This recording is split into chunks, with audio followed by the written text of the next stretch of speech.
Boone County has 39 miles of riverfront. Those 39 miles are adjacent to some of the most active Underground Railroad routes in the United States. Hi, my name is Bridget Stryker with the Boone County Public Library. We are standing in the North Bend area of Boone County, Kentucky. We're here today to celebrate September's International Underground Railroad Month. Boone County was a slave-holding county and a slave-holding state before the Civil War. And the river behind us, the Ohio River, was crucial to all of the freedom-seeking people who were trying to make it across this river and up into Canada for freedom. And at that time, the Ohio River was much smaller, much more shallow than it is now. Right now, where you see it, it's quite a bit wider because of all the dams that went in.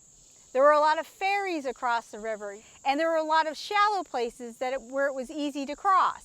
Both abolitionists, people who were helping on the Underground Railroad, and slave catchers all positioned themselves strategically along the river. Who were the people who helped the enslaved escape? All but 45 of the African Americans in Boone County in 1860 were enslaved. So what was life like for those 45 individuals? We're going to go back 10 years and talk about Matt Bates. Matt Bates was freed several years before the rest of his family, but he stayed. Can you imagine being freed, but the rest of your family is still enslaved? What would you do? Would you go off to Ohio? Would you go off to Indiana? Would you go off to Canada? Or would you try to stay close to your family, help them, try to keep them safe as much as possible, maybe work for the former slaveholder to try to purchase the freedom of your family? All of those things came into play for the reason why the Bates family stayed here in Boone County. They were freed by their slaveholders, William and Peggy Bates, upon the death of the slaveholders. Matt Bates and his family, they were suspected of helping on the Underground Railroad. Why? One, because they were free blacks in a predominantly white community where any time a slave escaped, they were automatically suspect of helping with the Underground Railroad. There was some resentment that they were free and still living in Boone County. I want to read a letter written by Jonas Chrysler to his children on November 11th, 1852. It's part of the Chrysler family letters at the Kentucky Historical Society. And this was our first indication of who Matt Bates was and the role he played in the Underground Railroad.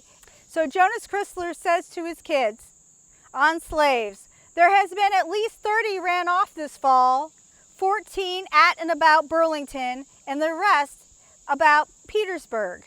Abraham Piatt's, Thomas Graves, and William Whitaker are all the most valuable. I have no doubt if things continue, Negro slaves," we don't use the term Negroes right now anymore, that's not appropriate, but they used that term back then, and we're going to say it in context, "will be scarce near the Ohio River, particularly if old Matt Bates and his clan continue their privilege they have had. I believe they have been their pilots and is yet." So what does that mean? Jonas Chrysler feels it's been a privilege for the free blacks to be able to stay in this community. So right there you can see that there's hostility, open hostility and resentment towards the free African Americans who were here in 1850. 30 enslaved, 30 freedom seekers is a lot of enslaved leaving all at the same time. Matt Bates is openly accused of helping, being a pilot, meaning he helped them ferry them across the river. Now, we figure a lot of escapes happened near where there were ferry businesses. The ferry businesses could not actually be caught helping enslaved escape from Boone County. If they were either fined large sums of money, they would lose their business license, or they could be jailed.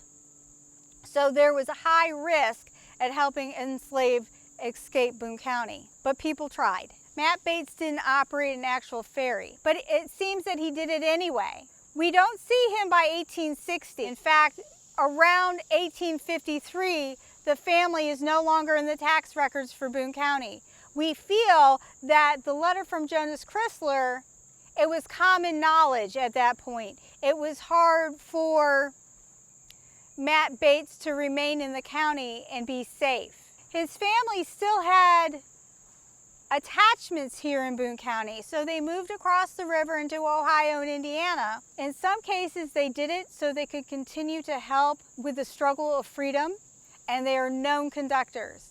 When we talk about freedom across the river, we don't actually mean that Indiana and Ohio were safe. Even if they had their freedom and they had papers to show their freedom, we have numerous cases of people being either tricked or kidnapped back across into Kentucky and then sold south.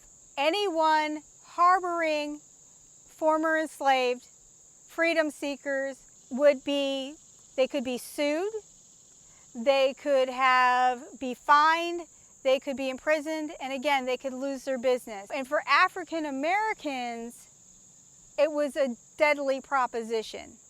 Matt Bates disappears before 1860. We don't know where he is buried.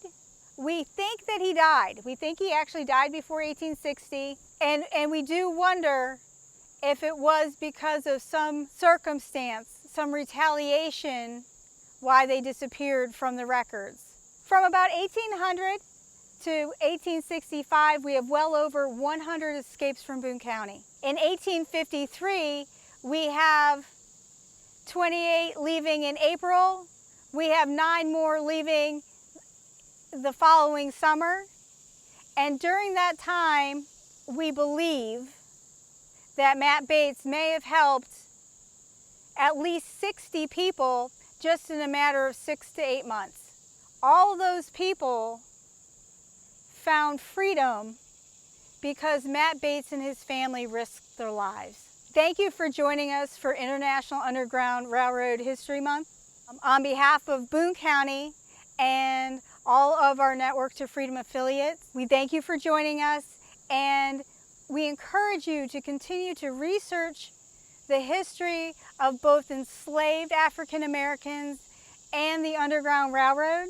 For a long time, the history about the Underground Railroad, especially in Kentucky, wasn't talked about, wasn't mentioned, was left out of the history and out of the records. Now's the time to give the brave men and women, African Americans, voices in our history, and to ensure that they'll never be forgotten again.